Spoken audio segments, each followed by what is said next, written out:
오늘 말씀은 베델의 정복 이야기입니다. 우리가 유다 지파의 정복, 헤브론 땅 그 정복의 이야기를 통해서 남유다가 되는 땅의 모습을 보았습니다. 그러니까 사사기는 굉장히 의도적으로 남유다와 북이스라엘에 갈라지는 것을 미리 지금 다 보여주고 있습니다. 그래서 남유다의 땅을 차지하게 된 유다 지파와 베냐민 지파가 헤브론 땅을 차지하는 모습을 우리는 지난 말씀을 통해서 나눴습니다. 근데 이제는 베델의 정복의 모습을 보여주죠.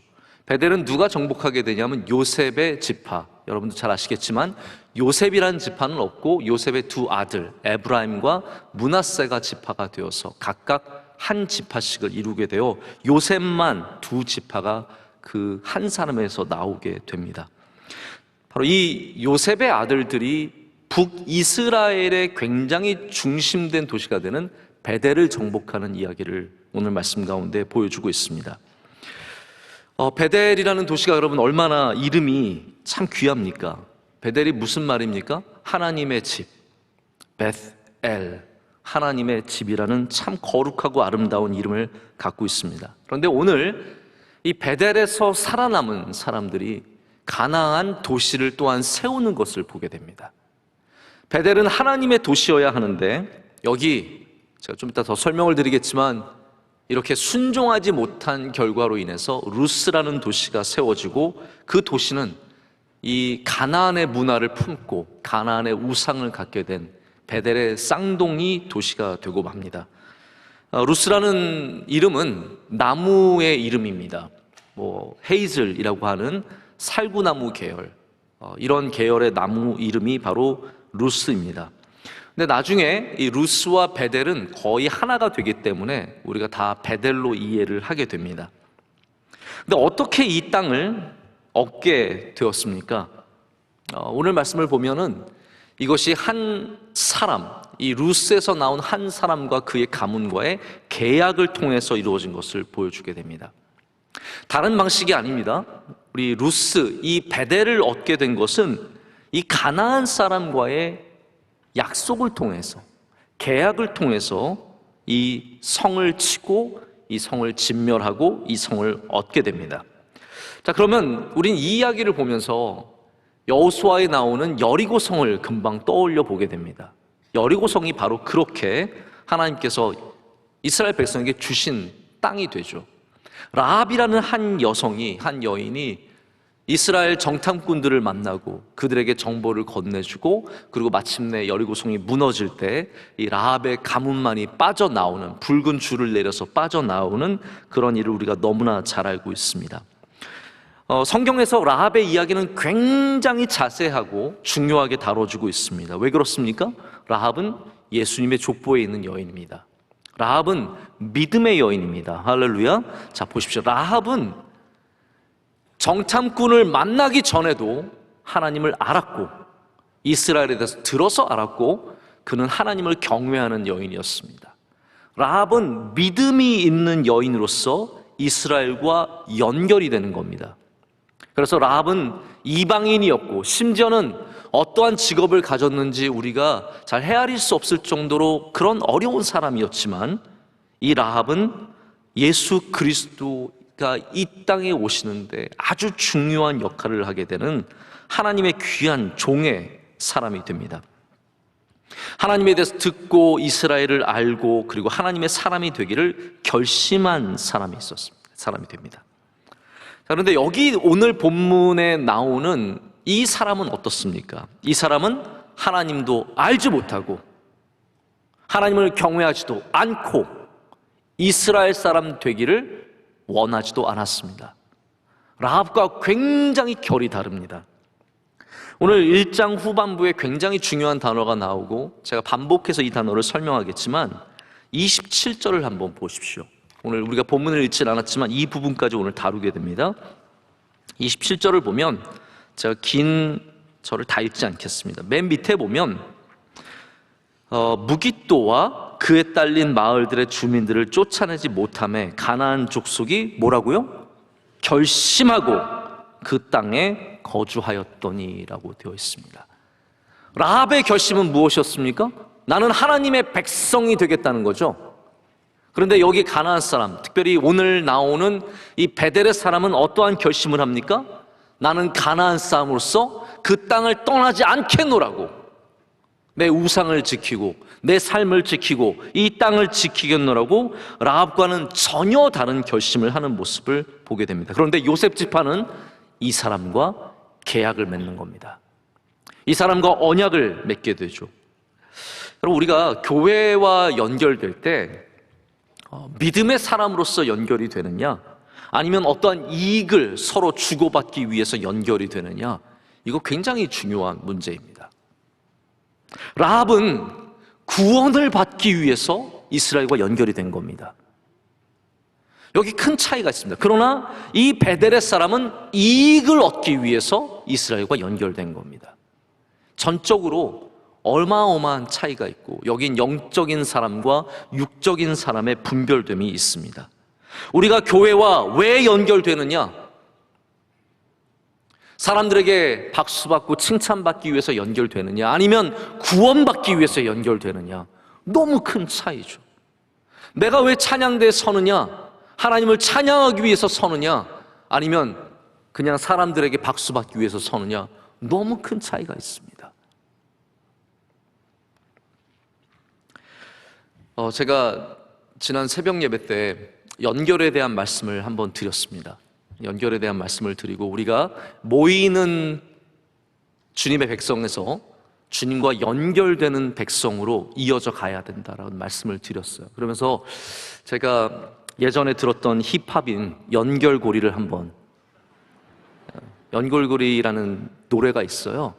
너와 나의 연결고리, 그런 게 있어요. 제가 다 하고 싶은데 거룩한 강단에서 제가 다 할 수가 없는데, 제가 그 노래를 부르고 이제 여러 번 사람들에게 연락을 받았어요. 목사님, 연결고리 뭐 이러면서 저한테 메시지 주시는 분이 있었는데, 놀라운 메시지 하나를 받았어요. 홍콩에 축구 선수 한 명이 있는데, 새벽마다 제 설교를 듣는데, 우리 명성교회 예배를 드리고 설교를 듣는데, 이분이 설교를 듣다가 연결고리 노래를, 그 이야기를 들은 거예요.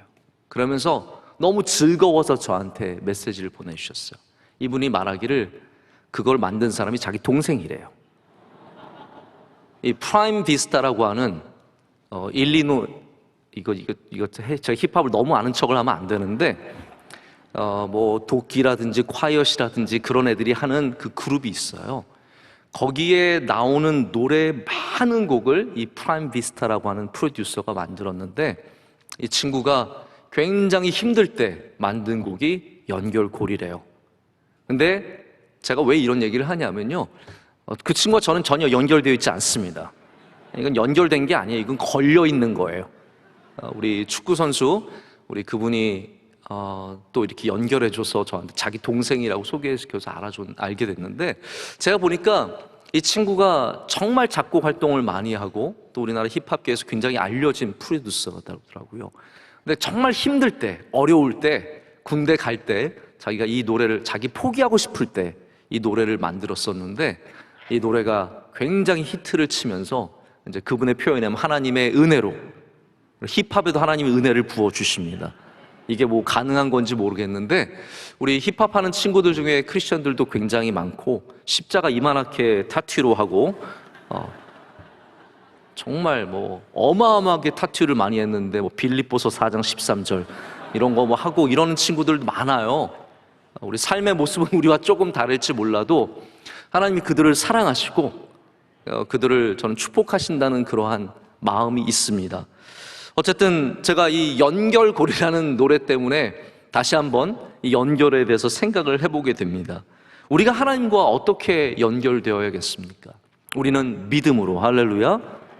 우리는 구원받는 사람으로서 하나님과 연결이 되어, 이익 집단으로서 서로 이익을 주고받는 그런 관계로서가 아니라 구원을 받는 관계로서 교회와 그리고 하나님과 연결이 되어야 합니다.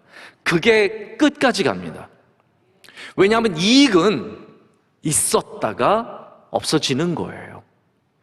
내가 이 사람 좋아하고 저 사람이 나 좋아하는 거, 여러분, 그 영원할 것 같죠? 좋아할 때는 영원할 것 같아요. 그러나 조금만 상처를 입어도, 조금만 기분 나빠도 그 연결고리는 금방 흔들립니다. 그래서 작년에 맨날 같이 다니던 집사님들이 올해는 얼굴도 안 봐요. 소식 들려오는 것도 관심도 없어요. 여러분, 그렇습니다. 내가 지금 좋아한다는 것이 절대로 연결고리가 될 수 없습니다. 나랑 취미생활 같이 한다고 연결고리가 될 수 없습니다. 교회에 와서 무슨 사회 운동하고 내가 좋아하는 것을 이 교회에서 이루기 위해서 있는 것도 굉장히 잘못된 일입니다. 우리는 교회에서 그리스도와 연결이 되어야 합니다. 우리가 이 교회에 나오는 이유는 주님께서 우리를 구원하시는 그러한 은혜의 통로이기 때문에 연결이 되어야지, 여기 나오는 이 베델의 사람처럼 이익으로 연결되었다가는 결코 이스라엘에게도 이 사람에게도 좋은 일이 아닙니다. 요셉 지파가 이 사람을 만난 다음에 라합 가족에게 베풀었던 선대를 베풉니다. 라합 가족들을 구원해 줬잖아요. 오늘 이 사람도 베델을 넘기는 바람에 구원을 받습니다. 이 선대라는 말이 여러분 잘 아시는 히브리 단어입니다. 헤세드. 제가 헤세드를 여러 번 말씀을 드렸기 때문에 잘 아실 겁니다. 헤세드는 하나님과의 언약 관계 속에서 누리는 은혜를 말합니다. 헤세드는 하나님께서 내가 너를 사랑하기 때문에, 내가 너를 택하였기 때문에 내가 너에게 은혜를 준다라는 표현이 있어요. 사랑하시고 인애를 베풀어 주시고 또 희생하시고 섬겨주시는 것을 우리가 헤세드라고 말합니다. 자, 그런데 왜 요셉 지파가 베델을 넘겨준 사람에게 헤세드, 왜 이 은혜를 베풀어 줬을까요? 여러분, 이 전제 조건이 기억이 나십니까? 계약 관계라는 거예요.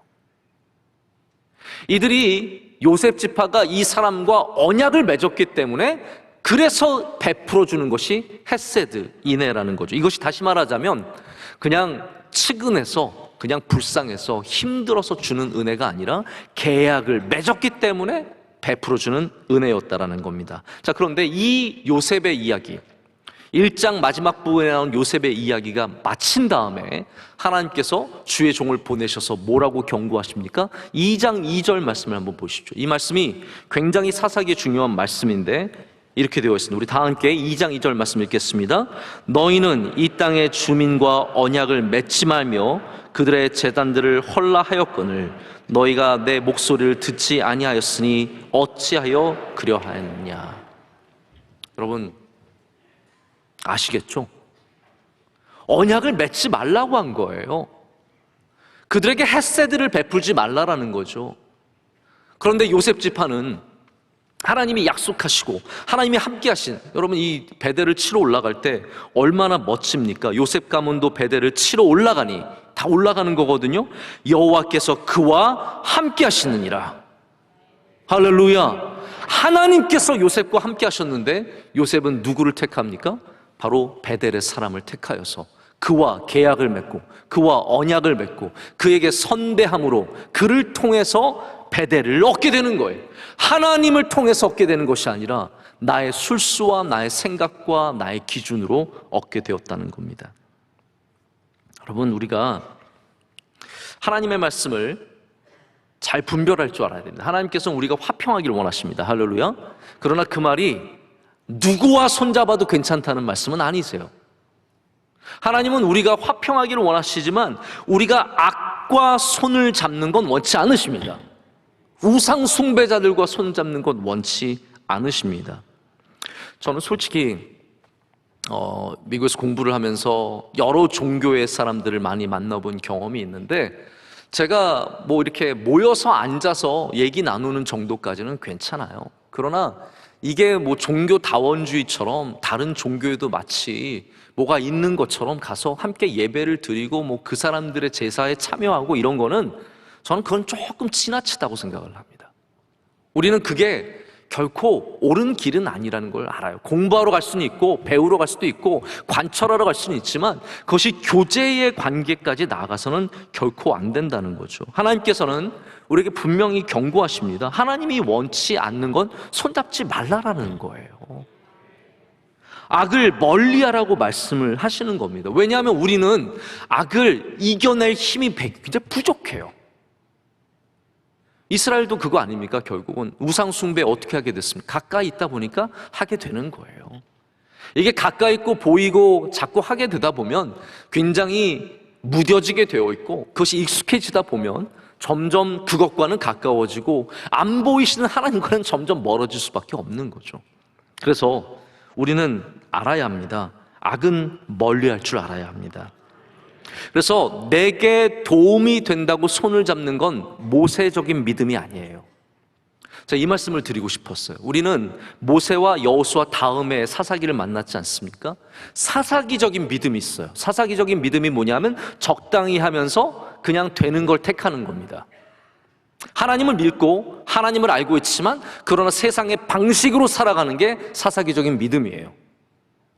그러나 여호수아적인 믿음, 출애굽기적인 믿음은 어떠한 믿음입니까? 이게 그 길이 아니면 안 걸어가는 거죠. 하나님이 기뻐하시는 게 아니면 손을 뿌리치는 겁니다. 사사기가 변질된 모습이 여기에 있는 겁니다. 모세의 믿음, 여호수아의 믿음을 다 버리고 이제는 그냥 잘 되는 길. 야, 베델 얻었어? 잘 됐지 않아? 얻으면 된 거니까요. 그렇게 넘어가 버렸죠. 여러분, 참 신앙이 변질되기가 얼마나 쉬운지 모릅니다. 우리는 이 시대에도 하나님이 기뻐하시는 믿음, 모세의 믿음, 여호수아의 믿음, 다윗의 믿음, 할렐루야, 이 믿음들을 지켜야 할 줄로 믿습니다. 요셉 지파는 제가 한 가지 좀 이분들을, 이런 표현이 이상하죠. 이분들을 제가 이해해요. 왜냐하면 지금 이 상황을 보면 요셉이 이 우상을 숭배하거나 혹은 가나안 족속을 쫓아내지 않거나 이 일들에 앞장선 게 아닙니다. 여러분, 그걸 꼭 아셔야 됩니다. 이 모든 발단은 어디에서 시작되냐면요, 유다 지파에서 시작되는 겁니다. 유다 지파가 헤브론을 점령할 때 하나님의 말씀대로 하지 않았죠. 베냐민 지파가 헤브론을 점령할 때 하나님의 말씀대로 하지 않았습니다. 그래서 1장 21절에 우리 본문 바로 전절입니다. 베냐민 자손에 대한 이야기가 나옵니다. 유다 지파도 마찬가지. 19절에 유다의 이야기가 나오고 21절에 베냐민의 이야기가 나옵니다. 유다도 마찬가지고 베냐민도 마찬가지고 뭐라고 되어 있냐면 여부스 족속을 쫓아내지 못하였으므로 라고 되어 있죠. 자, 저를 보시길 바랍니다. 형은 항상 중요한 영향력을 갖습니다. 씨족 사회에서 장자가 모든 것을 갖고 있는 곳에서 장자가 하는 일은 그 다음 아들들이 하는 일을 결정하게 됩니다. 그래서 요셉 지파는 엄격하게 말해서 요셉 지파만의 잘못이 절대로 아닙니다. 저는 오늘 이 말씀을 통해서 요셉 지파를 나무라는 게 아니에요. 어떻게 보면 이 말씀을 통해서 이스라엘 전체가 여기에 물드는 모습을 여러분께 보여드리고 싶은 겁니다. 저는 요셉 지파를 비난하기 위해서 이 말씀을 전하는 것이 아니라 유다가 시작한 일들이 어떻게 형제에게 다 퍼져나가는지를 보여드리고 싶은 거예요. 여러분, 나쁜 일은, 불순종하는 일은 이렇게 되기 쉽다라는 거죠. 유다가 먼저 불순종했습니다. 유다가 먼저 하나님께서 다 쫓아내라고 하는 그 족속들을 쫓아내지 않았죠. 유다와 함께했던 베냐민, 자 보십시오. 유다는 장자예요. 넷째지만 장자죠. 베냐민은 몇째입니까? 막내입니다. 막내가 쫄래쫄래 형 따라다닌 거예요. 막내는 원래 형한테 붙는 거예요. 형이 제일 세니까. 나머지들로부터 보호를 받으려면 형이랑 함께 해야 되는 거예요. 그래서 유다와 베냐민이 함께 남유다를 이루게 되는 겁니다. 자, 여기서 보시면 이게 어떻게 북이스라엘과 남유다의 이야기가 되는지를 아실 수 있는 거예요. 유다와 베냐민이 함께 갔는데 유다가 하는 걸 보고 베냐민이 생각하기도 이렇게 해도 되겠네 라는 마음이 들었겠죠. 그래서 쫓아내지 않았습니다. 자, 그 다음에 요셉이 나옵니다. 근데 요셉도 굉장히 중요한 족속입니다. 요셉은 11번째 아들입니다. 하지만 북이스라엘을 대표하는 므낫세가 여러분 굉장한 힘을 갖고 있었습니다. 이 북이스라엘을 대표하는 지파였고, 그리고 베델이라고 하는 굉장히 중요한 도시를 얻게 되면서 이 북이스라엘의 모습을 보여주는 겁니다.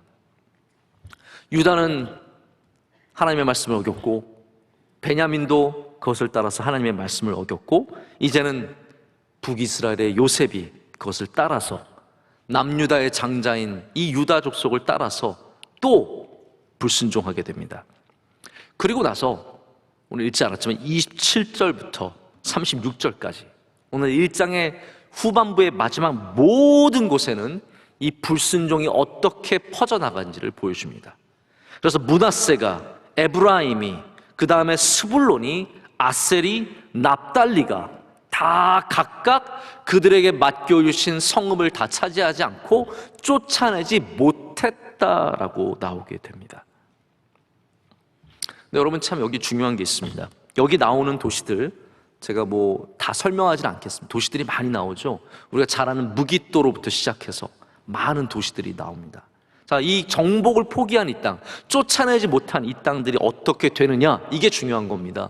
우리는 너무 지명이 많으니까 솔직히 이 말씀을 읽으면서 그냥 대충 넘어가기 쉽습니다. 다 모르는 얘기잖아요. 여러분, 서울 살면서 서울에 있는 동 다 아세요? 저는 가끔씩 처음 들어보는 동을 많이 만나요. 제가 참 서울 촌사람이에요. 저는 우리 명일동, 천호동, 상일동, 강일동, 성내동 여기만 알지 나머지는 정말 잘 모르겠어요. 어느 도시가 있는지 모르겠어요. 성경에도 너무 도시가 많기 때문에 우리가 대충 넘어가기 쉽지만 이거 하나만 꼭 아셨으면 좋겠습니다. 오늘 남겨진 도시들, 오늘 정복을 포기한 도시들이 바로 가나안의 가장 중요한 도시들이 됩니다. 이 불순종으로 인해서 남겨둔 도시들이 결국은 가장 극심한 우상 숭배의 도시들이 되고, 이 가나안 도시들이 끝까지 이스라엘을 괴롭히고 힘들게 하는 도시가 되는 겁니다. 제가 유튜브 영상을 가끔 보다가 이렇게 설교에 도움이 될 만한 영상을 만나면 참 마음이 기쁩니다. 한 번은 며칠 전에 제가 우연히 도미노 영상을 보게 됐어요. 여러분, 유튜브 보다 보면 별의별 게 다 나와요. 근데 이 어떤 강연자가 나와서 도미노를 이렇게 세웁니다. 근데 이 도미노는 어떤 특징을 갖고 있냐면 앞에 있는 도미노보다 뒤에 있는 도미노가 1.5배가 큽니다. 근데 맨 앞에 어떤 도미노가 있냐면 5mm짜리. 여러분, 5mm라는 거는 잘 들기도 힘들잖아요. 그래서 이 사람이 핀셋으로 그 도미노를 듭니다. 핀셋으로 그 도미노를 드는데 5mm의 두께가 1mm입니다. 이거 얼마나 작습니까? 근데 작은 그것을 딱 세웁니다. 그리고 말하기를 13개를 그 다음에 휘에 놓습니다. 뒤에 쭉 놓습니다. 배열을 합니다. 1.5배씩 큰 건데요, 13개만 지나갔는데도 거의 사람 키만한 도미노가 섰게 됩니다. 그리고 그 사람이 말하기를 이게 29개만 있으면 마지막 도미노의 크기가 얼마냐? 여러분, 29개밖에 안 돼요. 1000개를 지나서가 아니라 29개만, 5mm로 시작했는데 29개만 지나면 엠파이어 스테이트 빌딩 높이가 된다고 합니다. 왜 안 믿으세요? 제가 하는 이야기가 아니라 그 도미노 전문가가 하는 이야기예요. 그리고 나서 이 사람이 그 앞에 있는 5mm짜리 높이의 도미노, 핀셋으로 도미노를 뒤로 넘어뜨립니다. 어떻게 될까요? 다 무너집니다. 그 큰 도미노가, 그 두꺼운 도미노가 앞에서 밀려오는 도미노를 감당하지 못하고 다 넘어집니다. 불과 29개 만에 엠파이어 스테이트 빌딩이 무너질 수 있다는 거죠. 우리는 작은 거라고 생각하는 게 있습니다. 하나님, 이거 5mm짜리인데 이건 괜찮잖아요. 하나님, 이거 도시 많고 많은데 이거 무기또 하나 남겨둔다고 무슨 문제가 되겠어요? 하나님, 제가 하나님 얼마나 사랑하고 순종하는데 이거 하나 정도, 이 정도 죄는 하나님 인정해 주셔야죠. 이거 별 문제 안 되잖아요 라고 말하는 5mm짜리들이 우리의 인생에 얼마나 많은지 모릅니다. 그런데 그 5mm가 뒤로 밀려갈수록 우리의 삶보다 더 큰 것을 무너뜨리게 되는 것을 우리는 오늘 말씀을 통해서 보게 됩니다. 여기 요셉 지파가, 유다 지파가 하나님, 우리 힘든데 좀 요 정도까지만 하죠 라고 남겨뒀던 이 가나안 족속들이 나중에 거대한 도시가 되어서 이스라엘을 약탈하고 수많은 사람들을 죽이고 우상 숭배하고 하게 하고 마침내는 북이스라엘과 남유다가 모두 멸망하게 하는, 이 엠파이어 스테이트 빌딩이 무너지게 하는 그런 어마어마한 일을 하게 되는 것을 보게 됩니다. 우리가 다 따라가는 삶을 안 살아가는 것은 정말로 지극히 어려운 일입니다. 형이 했잖아요. 베냐민이 했잖아요. 우리의 핑계는 얼마나 쉽습니까? 하나님, 유다도 했어요. 베냐민도 했어요. 하나님, 집사님도 한대요. 장로님도 한대요. 술 마시는 분들이 여러분 뭐라고 하는지 아십니까? 야, 내 친구는 무슨 교회 장로인데 맨날 술 마셔. 우리 그 사람 때문에 얼마나 힘들어요. 그 사람 하나 때문에 맨날 힘든 거예요. 말하기를, 야, 난 내 친구, 제일 친한 친구가 어느 교회 안수집사야, 명성교회 안수집사야. 근데 술고래야. 네가 무슨 교회 다닌다고 뭘 이렇게 안 먹는다고 난리를 치냐? 우리 아빠가 장로님이야. 우리 삼촌이 목사님이야. 괜찮아 라고 하면서 얼마나 많이 우리를 이끌어간, 유다가 했다는 거죠. 유다가 했다는 거예요. 베냐민이 했다는 거예요. 요셉, 에브라임과 므낫세가 했다는 거예요. 그래서 납달리까지 쭉, 에셀까지 쫙 따라오게 되는 겁니다. 그러면서 모든 지파들이 다 자기에게 맡겨준 성읍 가운데서 사람들을 다 남겨두고 도시들을 정복하지 않게 됩니다. 제가 아까 전에 말씀드렸다시피 이 지파 사람들은 굉장히 망설이고 있었어요. 정복할 것인가 말 것인가, 살려둘 것인가 말 것인가. 근데 가나안 사람들은 반면에 어땠습니까? 그들은 결심했어요. 그들은 남아있기로 결심했어요. 하나님을 믿는 사람들은 결심을 안 했는데 여기 가나안 사람들은 결심했다는 겁니다. 그래서 27절에 가나안 족속이 결심하고 그 땅에 거주했다라는 표현이 나옵니다. 이게 영어로는 determined예요. determined는 제대로 마음을 먹은 걸 말하는 겁니다. 나는 하리라, 나는 남아있으리라. 아주 그냥 마음을 굳게 먹고 칼날이 들어와도, 핍박이 들어와도 그 자리 지키겠다는 마음이 결심입니다. 근데 이 결심이라는 것을 여러분 분명히 아셔야 됩니다. 우리 그리스도인만 결심하는 게 아니에요. 악한 사람들도 결심을 많이 합니다. 악한 사람들도 악한 일을 위해서 결심합니다. 누군가를 넘어뜨리기 위해서 결심합니다. 저 사람 반드시 넘어뜨리자. 저 교회 반드시 넘어뜨리라.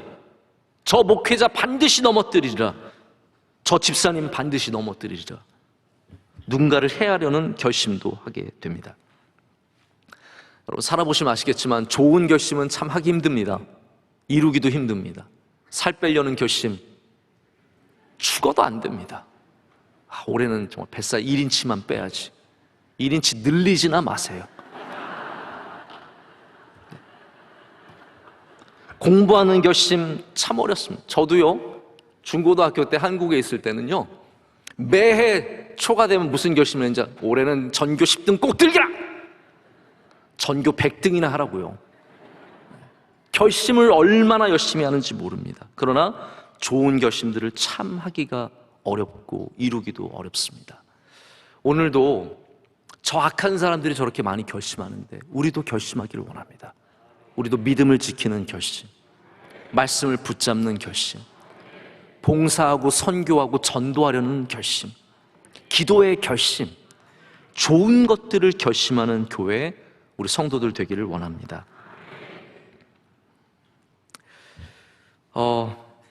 하나님께서 이러한 가나안 족속을 너무나 잘 아셨기 때문에 여호수아가 가나안 정복을 들어갔을 때 뭐라고 말씀하십니까? 여호수아에게 강하고 담대하라 라고 말씀하셨던 겁니다. 이들이 결심하는 사람임을 알기 때문에 그 땅에서 쫓겨나지 않기 위해서 어떤 수를 써서라도 자리를 지킬 것을 아셨기 때문에 하나님은 여호수아에게 철저하게 강하고 담대하라고 말씀하시고 더 나아가서는 말씀을 순종할 것을 요구하셨습니다. 결심하는 사람 이기려면 어떻게 해야겠습니까? 우리는 순종해야 합니다. 가나안이 결심하기 때문에 우리는 철저한 순종을 해야 합니다. 그래서 여호수아는 철저한 순종을 통해서 하나님이 약속하신, 하나님 말씀하신 것들을 이루어 갔어요. 자, 그런데 유다 지파와 베냐민과 요셉 지파와 에브라임과 므낫세죠. 그리고 이어지는 쭉 모든 지파들은 그 하나님의 말씀을 순종하지 못하였고 결국은 가나안에게 주도권을 빼앗기게 되고 맙니다.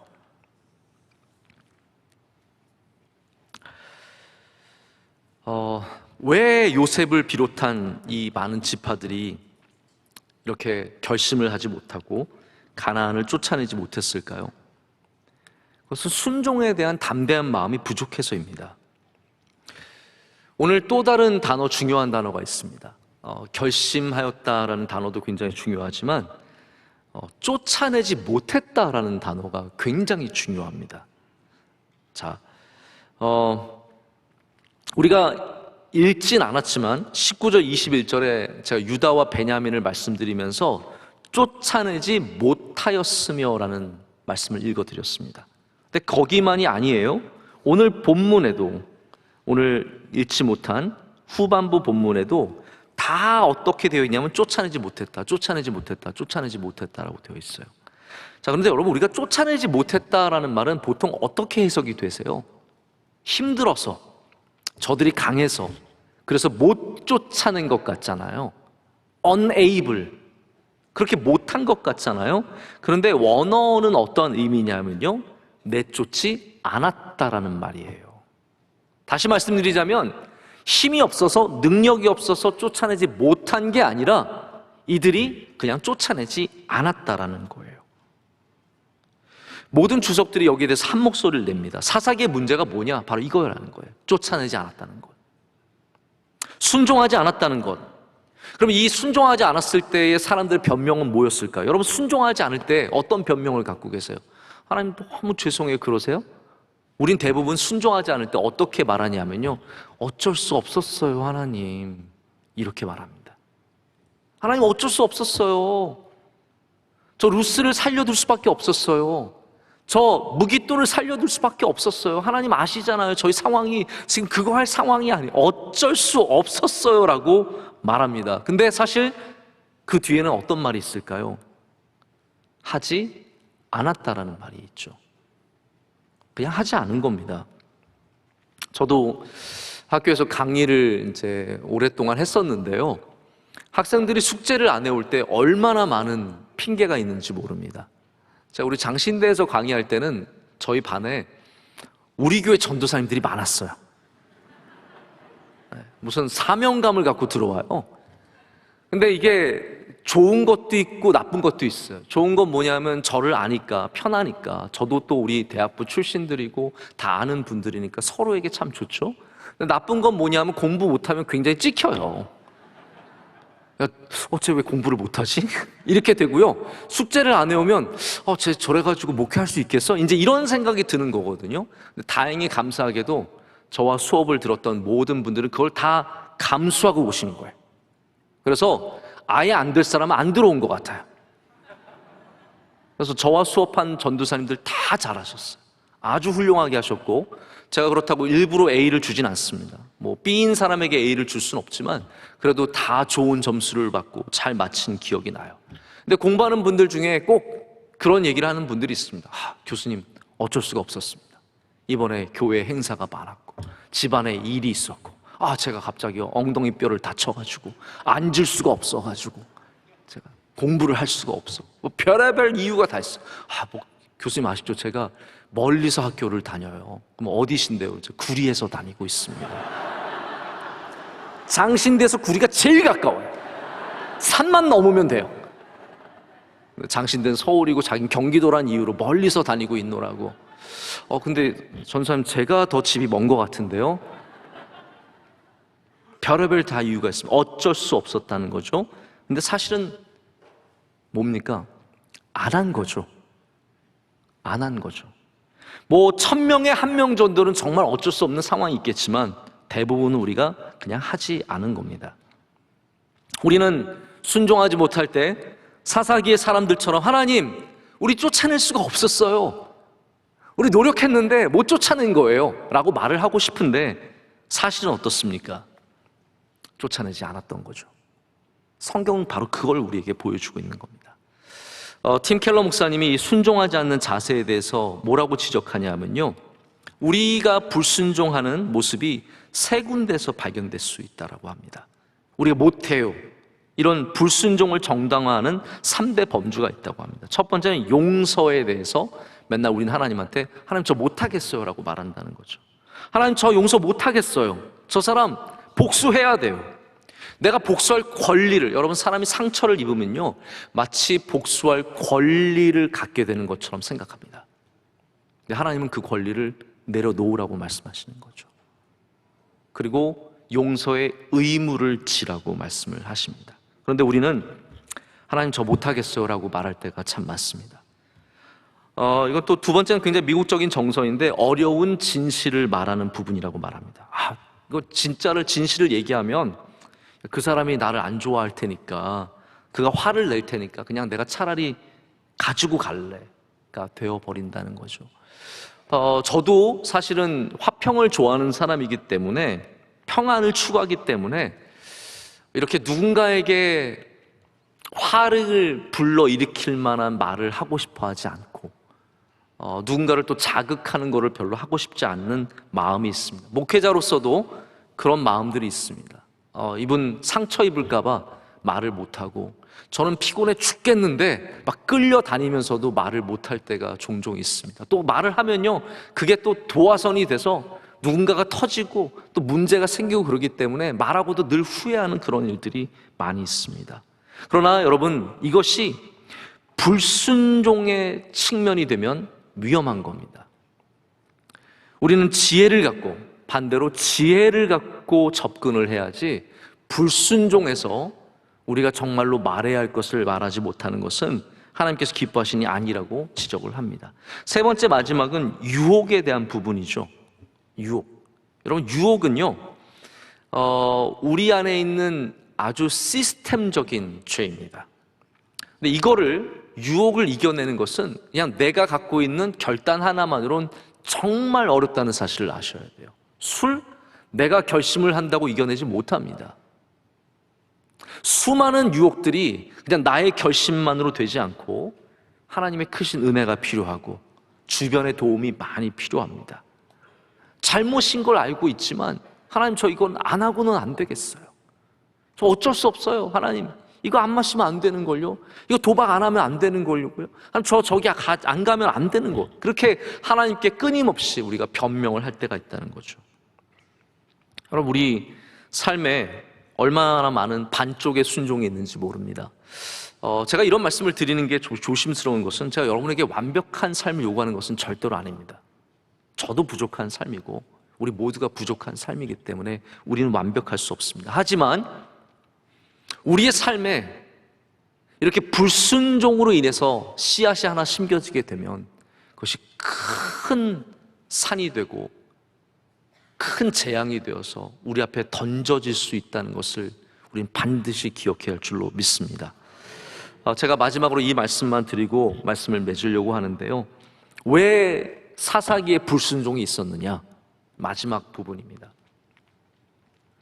의외로 경제적인 이유입니다.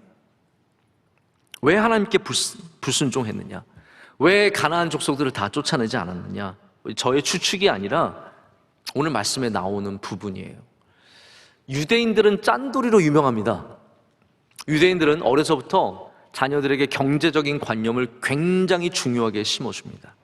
그래서 유대인들이 사업을 잘하고 모든 것에서 두각을 나타내는 이유가 바로 그런 이유라고 합니다. 그래서 이들은 이익에 대해서 뛰어난 관점을 갖고 있어요. 본능적으로 뭐가 이익이 되고 뭐가 손해가 되는지 다 알고 있어요. 제가 그래서 이스라엘에 가서 뭐 살 때 정말 속상합니다. 여러분들 중에서도 이스라엘에 관광 가셔서 뭐 사실 때 다 그냥 손해보신다고 생각하시면 돼요. 어머 목사님 저 이거 되게 싸게 아니요, 그거 손해본 거예요. 저 이거 완전 반값에 샀는데 아니요, 손해보신 거예요. 그냥 속은 거예요. 유대인들은 진짜로 손해 안 보는 장사를 합니다. 뛰어나요. 오늘 말씀에도 왜 가나안 족속들을 쫓아내지 않았는지 결국 그 이유가 나옵니다. 그 이유가 무엇입니까? 27절부터 36절까지 반복해서 나오는 단어는 그들에게 노역을 시켰다는 거죠. 노역을 하였다. 노역을 하였다. 노역을 하였다. 자, 이게 어떤 말이냐면요, 한마디로 말하자면 아웃소싱 했다는 말입니다. 이스라엘 사람들이 하기 힘든 일들. 자, 노예였잖아요. 노예에서 탈출한 지 지금 몇십 년 안 됐어요. 그들은 이제 옛날의 삶으로 돌아가기 싫은 거예요. 어렵고 힘든 일 있으면 어떻게 합니까? 가난한 사람들 시키게 되는 거죠. 가난한 사람들 의존하게 되는 거죠. 결국은 그러다가 그들 없이는 살아갈 수 없는, 그들의 도움 없이는 살아갈 수 없는 심바이오닉한, 함께 결합되어 있는 그런 존재가 되어버리는 겁니다. 제가 이번에 미국 갔을 때 저는 뭐 해외에 있을 때 한국 음식을 별로 그리워하지 않습니다. 제가 최고의 장점 중에 하나예요. 뭐 한국에 있을 때도 그렇지만, 제가 그래서 2주를 있었지만 한국 음식을 한 번 먹었어요. 그 외엔 전부 다 그냥 다 계속해서 외국 음식을 먹고 참 좋았습니다. 근데 한국 식당에 한번 가게 됐을 때 저와 함께한 목사님 둘이 갔는데 이제 우리 그런 얘기를 나눴어요. 목사님 아시죠? 우리 지금 한국 음식 먹고 있지만 이거 다 스페니쉬들이 만든 거예요. 한국 식당에 맛있는 된장찌개 누가 만들었냐? 우리 아미고가 만든 거예요. 깨빠스 아미고. 걔네들이 만들었어요. 걔네들이 한국 음식을 진짜 잘 만듭니다. 김치찌개 우리 엄마보다 잘 만듭니다. 고등어 구이 기가 막히게 굽고요, 갈비 엄청 잘 재고요, 뭐 수많은 파전, 이 오징어랑 새우 가득한 파전을 우리 전주에 가서 먹는 것보다 더 맛있게 만들어줘요. 그걸 스페니쉬들이 다 합니다. 청소 멕시칸들이 다 합니다. 버스보이라고 해서 음식 끝나고 나서 다 먹은 자리에서 그 무거운 식기 다 담고 가져오는 거, 그거 다 멕시칸들이 합니다. 왜 그들이 합니까? 한국 사람들 비싸서 못 씁니다. 그들의 노동력을 싸게 쓰는 거예요. 그래서 한국 사람들과 스페니쉬들은 공생관계예요. 스페니쉬 없이 절대로 한국 비즈니스가 될 수가 없습니다. 스페니쉬들도 한국 사람들이 필요합니다. 자기에게 잡을 주고 자기들에게 좋은 것들을 베풀 수 있기 때문에 한국 사람들이 필요합니다. 뗄 수가 없어요. 스페니쉬들 사라지면 한국 장사도 굉장히 어려워집니다. 자, 보십시오. 여기 이스라엘과 가나안은 바로 그런 관계가 되어버렸습니다. 가나안 사람들이 편하기 때문에 그들을 이용하고 그들의 노동을 통해서 편하게 살고, 그들이 있기 때문에 편해진 그들은 그들 없이는 살아갈 수 없게 되고, 그러다 보니까 그들의 우상을 섬기게 되고 그들의 삶의 방식을 알게 되고 그렇게 살아가게 됩니다. 여러분, 손해가 봐도 믿음의 길을 택하실 수 있으시겠습니까? 쉽지 않습니다. 내가 당장 손해를 보는데 믿음의 길을 걸어갈 수 있느냐? 절대로 쉽지 않습니다. 우리 신앙과 경제 활동은 우리가 생각하는 것보다 훨씬 더 깊은 관계를 갖고 있습니다. 거기에 대해서 겸손해지셔야 합니다. 할렐루야. 나는 뭐 물질 다 이길 수 있어. 아니, 여러분, 물질 앞에서 자유로운 사람은 단 한 명도 없습니다. 다 우리는 물질 앞에서 약한 모습들이 있습니다. 그래서 우스갯소리지만 지갑이 회개하지 않으면 회개한 것이 아니다 라는 말이 있어요. 지갑에 회개가 없는 사람들, 나 다 회개했는데 지갑은 절대로 회개 못하는 거죠. 죄송합니다. 제가 지금 이 지갑이 여기 있어서 그런 게 아니라 이 지갑만큼은 따로, 하나님 요건 따로 해요. 제 경제활동은 따로. 그래서 교회 와서 봉사도 하고 너무나 선한 분이지만 삶은, 경제활동은 전혀 다른 곳에서 하시는 분들도 우린 종종 만나게 됩니다. 저는 개인적으로 우리 성도님들의 경제 생활이 풍성해지는 것을 축복합니다. 축복합니다.